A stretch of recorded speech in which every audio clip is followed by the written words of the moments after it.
우리에게 주신 하나님의 말씀은 에베소서 1장 15절에서 23절까지 말씀입니다.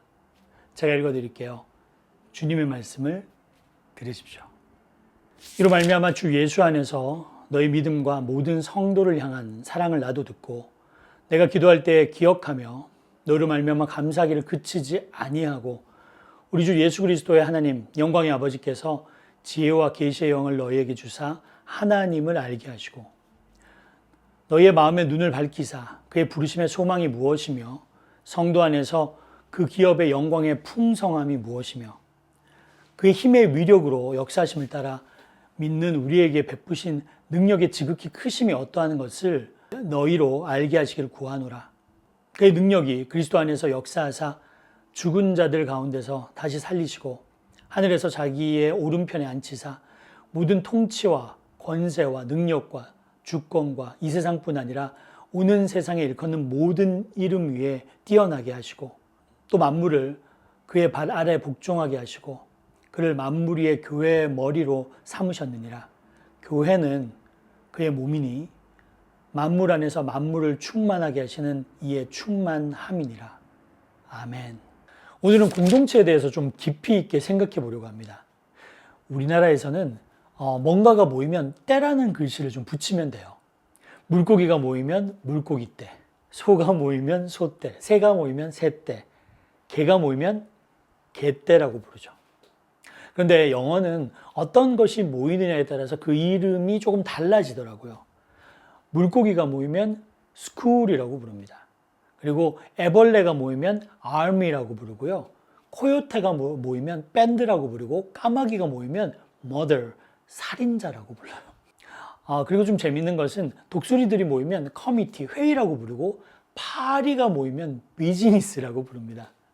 물론 식구가 모이면 패밀리라고 부르죠. 그럼 성도들이 모여 있는 것을 뭐라고 할까요? 우리는 교회라고 하는데 사도 바울은 그걸 그리스도인의 몸이라고 부릅니다. 사도 바울은 여기에 대해서 여러 차례 강조를 합니다.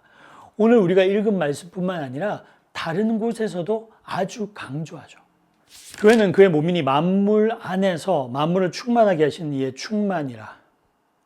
너희는 그리스도의 몸이요 지체의 각 부분이라. 나는 이제 너희를 위하여 받은 괴로움을 기뻐하고 그리스도의 남은 고난을 그의 몸된 교회를 위하여 내 육체에 채우노라.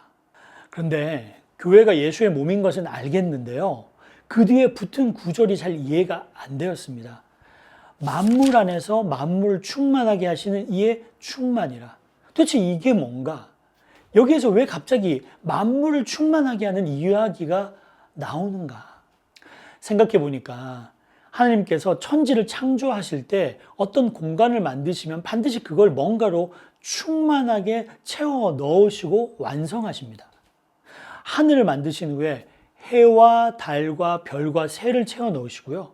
그리고 바다를 만드신 후에 물고기를 채워 넣으시고 그리고 땅을 만드신 후에 식물과 짐승을 채워 넣으십니다. 그러면서 보기에 좋았더라고 말씀하시죠.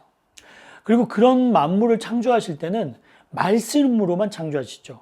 빛이 있으라 하시니까 빛이 생기죠. 물과 물로 나뉘라 하니까 물 위의 물과 그리고 하늘 위의 물로 나뉘죠. 땅은 열매 맺는 나무를 내라 하시니까 그렇게 되고요. 땅은 짐승을 내라. 그렇게 말씀만으로 세상을 창조하십니다. 그런데 여섯째 날 하나님께서 사람의 몸을 만드실 때는 그냥 말씀으로 만드시지 않죠. 하나님이 직접 손으로 하십니다. 성경에 이렇게 되어 있어요. 여호와 하나님이 땅의 흙으로 사람을 지으시고 생기를 그 코에 불어 넣으시니 사람이 생명이 되니라. 우리도 하나님의 창조물들 가운데 하나지만 뭔가 다르죠. 하나님의 말씀으로 살 수 있었는데 하나님은 우리를 손으로 지으십니다. 여러분과 저는 아주 특별한 창조물인 거예요. 그런데 그 몸을 만들기는 하셨지만 그것은 그저 몸일 뿐 아직은 살아있는 몸이 아닙니다. 아직 그 안에 채워지지 않은 것이 있죠. 그때 만물을 충만하게 하시는 하나님은 그 사람의 몸에 생기를 부어 넣으시죠. 그랬더니 사람이 살아있고 영혼이 있는 생명이 된 거예요. 그리고 그 이후에 사람은 하나님과 대화도 나누면서 동물의 이름도 짓고 그리고 에덴 동산을 관리하는 사명도 받게 됩니다. 교회는 어떻게 이 땅에 창조되었을까요? 그냥 어느 날 말씀만으로 창조하신 것이 아니죠. 마치 하나님의 손으로 직접 아담의 몸을 빚으신 것처럼 하나님은 직접 이 땅에 인간의 몸을 입고 태어나셔서 교회를 빚으셨습니다. 사람들을 직접 만나고 그들과 함께 먹고 마시며 하나님에 대해서 가르쳐 주시고 그리고 하나님의 나라를 선포하고 하나님의 영광과 능력을 보여주셨습니다. 그리고 어느 날 이들의 모든 죄를 지시고 십자가에 달려 죽으시죠. 하나님은 교회를 지으시기 위해 예수의 살과 피를 내어주셨습니다. 디트리히 본헤퍼는 The Cost of Discipleship이라는 책에서 이렇게 얘기합니다. 은혜는 값싼 것이 아니다. 그것은 우리를 위해 값을 치르신 예수 그리스도의 피로 세워진 것이다. 그리고 오순절이 되었을 때 그 창조의 하나님은 그 믿음의 공동체에 성령을 채워 넣으십니다. 이 성령을 우리가 예수의 영이라고도 하는데 그랬더니 이 교회가 예수 그리스도의 살아있는 몸이 되는 거예요. 만물을 충만케 하시는 이의 충만함이 교회 안에 채워지니까 교회는 예수의 몸이 되어 예수처럼 움직이는 거죠. 그러고 나니까 교회 안에서는 예수께서 원하시는 일들이 일어나는 거죠. 오늘 말씀 15절에 보면 그의 몸 안에서는 믿음과 사랑이 일어나고 있어서 참 감사하다고 쓰여 있습니다. 하지만 거기서 멈출 수 없죠. 사도 바울이 이 그리스도인의 몸을 위해서 기도하고 있는 겁니다. 17절에 보면 하나님이 지혜와 계시의 영을 주사 성도들이 하나님을 알기를 원한다고 하죠. 18절에 보면 부르심의 소망과 기업의 영광의 풍성함이 무엇인지 알기 원한다고 하고요. 19절에 보면 하나님께서 우리에게 베푸신 능력의 지극히 크심이 어떠한지를 알기를 원한다고 합니다.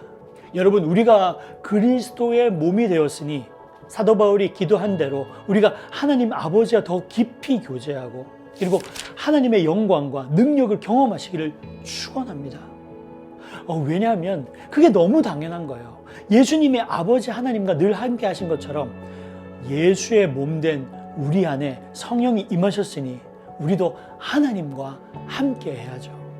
그래서 몇 명이 모인 교회가 예수의 영으로 충만해져서 딱 예수님의 몸처럼 움직이게 될까요? 그건 규모와 상관없는 일입니다. 10,000명이 모여도 예수님의 몸처럼 움직이고 1,000명이 모여도 예수님의 몸처럼 움직이고 소그룹으로 나누어져도 각각이 예수의 몸처럼 움직일 수 있습니다. 하나님이 직접 만드셨고 그 안에 성령으로 충만하게 하시면 숫자와 상관이 없죠. 예수님이 그러셨어요. 두세 사람이 예수의 이름으로 모이면 거기에 내가 함께 하겠다고.